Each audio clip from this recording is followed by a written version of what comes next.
You gave your life to your children. You sacrificed. You endured. You loved. And now they won't even return your calls. That kind of pain, it's not just hurtful. It's existential. But what if I told you that respect is not lost forever? What if I told you that there is a way back? And it starts with you, not them. Stick with me. I've sat across from countless parents who were broken quietly, privately, after their children had grown cold, distant, or even outright contemptuous. And do you know what's worse than being disrespected, being invisible to someone you raised? That blank look in their eyes, that refusal to listen, that sense that your words no longer carry any weight, it's enough to tear a hole in your soul. But let me be painfully clear about one thing. You are not powerless. You are not finished. You are not just some relic of a past life. The fact that you still feel this loss so deeply that you care means the story is not over. In fact, the real story might just be about to begin. And yes, regaining the respect of your children, especially as a senior, is no simple feat, but it is possible. And it starts not with demanding obedience or moral authority. It starts by reclaiming your own dignity first. That's the cornerstone. That's where the architecture of respect is rebuilt. Brick by painful, deliberate brick.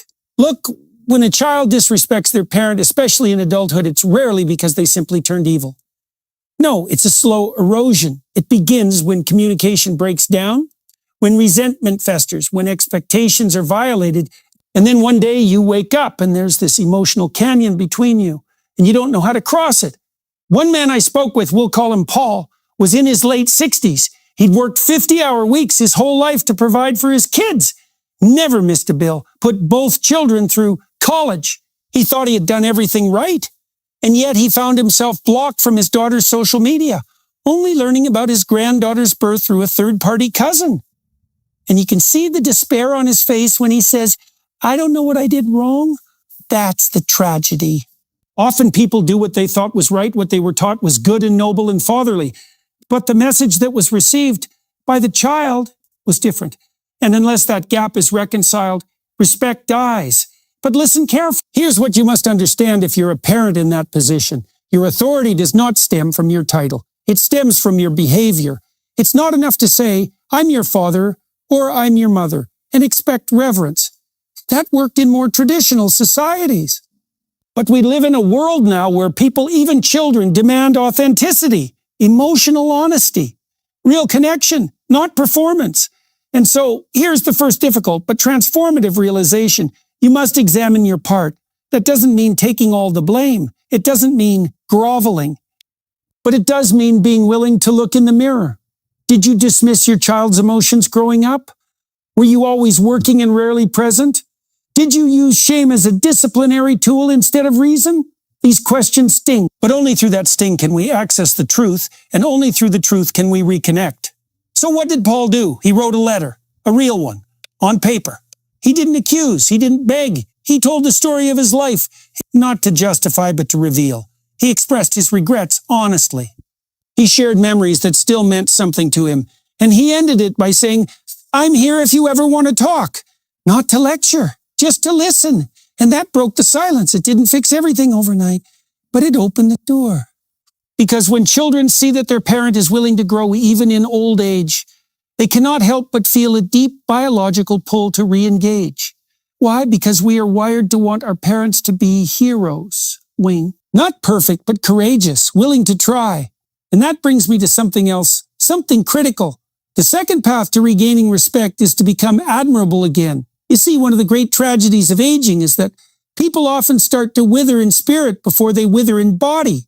They shrink, they disengage, they stop learning, stop risking, stop challenging themselves, and children see that. They see a shell of the person they once knew, and without realizing it, they lose respect, not out of cruelty, but because that's how we are as human beings. We admire resilience. We admire those who keep climbing, even when the mountain gets steep. So ask yourself, what's the last thing you did that scared you, that expanded you, that made your child think, wow, my mom is still growing, or my dad still got fight in him?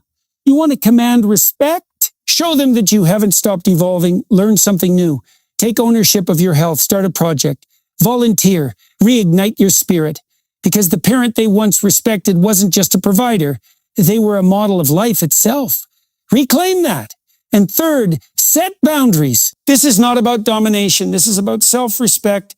If your children are cruel, dismissive, or manipulative toward you, you are not obligated to tolerate it just because they're your blood. That kind of passive endurance teaches them that disrespect is acceptable. It doesn't correct them. It enables them. You have the right to say, I won't be spoken to that way. If you want a relationship with me, it must be based on mutual respect. That is not weakness. That is strength. That is strength. And sometimes, paradoxically, it is through setting firm limits that people begin to realize they've crossed a line. And that's the moment where growth becomes possible, when consequences illuminate behavior.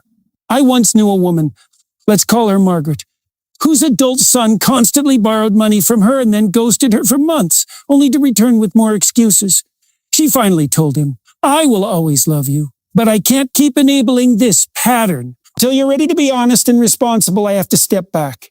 That was the hardest decision of her life. But 6 months later, he came back, not just to ask for help, but to apologize. Something changed because her strength invited him to grow. That brings me to the fourth path. Reconnect through shared vulnerability. You know what breaks down decades of walls faster than anything? Telling your child, not as an authority figure, but as a flawed human being, what you truly feel. Try saying, I miss you. Try saying, I've made mistakes. Try saying, I'm still trying to understand you. These are not admissions of weakness. They are acts of profound courage. Your child may have their own wounds, their own resentments, and maybe they've held on to them because they never believed you were capable of hearing the truth without turning it into a power struggle. Prove them wrong. Invite them into a conversation where the goal isn't to win, but to understand. And sometimes you'll be shocked. You'll hear pain you didn't even know you caused. That's hard. But do not reject it. Sit with it. Let it humble you. And if you do that, if you can hold their pain with the same hands that once held their bodies as babies, you may find the beginning of a new relationship. One based not on hierarchy, but on mutual humanity. Finally, and perhaps most powerfully, forgive yourself. If you walk through life dripping with guilt, your children will feel it. And it either becomes a burden they carry or a weapon they wield. Neither helps. Forgiveness doesn't mean forgetting. It means integrating. It means saying, I wasn't perfect, but I loved as best I could with what I had. And I'm still learning. When you walk in that truth, you radiate a kind of peace that is irresistible. That is the kind of presence that makes people want to come close again. Because you're not begging, you're not chasing, you're standing tall even with tears in your eyes. And that's something children of all ages can respect. So if your children don't respect you right now, remember this. You can still be the parent who leads, not with control, but with character, with humility, with strength, with the quiet, relentless willingness to grow. It's never too late to change the dynamic, never too late to rewrite the ending, never too late to plant the seeds of reconciliation. But those seeds must be planted in the soil of your own transformation. If you're watching this and you're in pain, know this, you are not alone. Many suffer in silence, ashamed to admit that their family is fractured. But shame solves nothing. Action does. So take the first step, write the letter, make the call, start the work, not because it guarantees their respect, but because you deserve yours. And if this message spoke to you, share it with someone who needs it. A parent, a friend, maybe even your own child. This isn't just a video. It's a bridge. If you're ready to walk across it, I'll be right here with you. Because even in old age, you are still the author of your life. Pick up the pen. Start the next chapter. Make it one they'll never forget.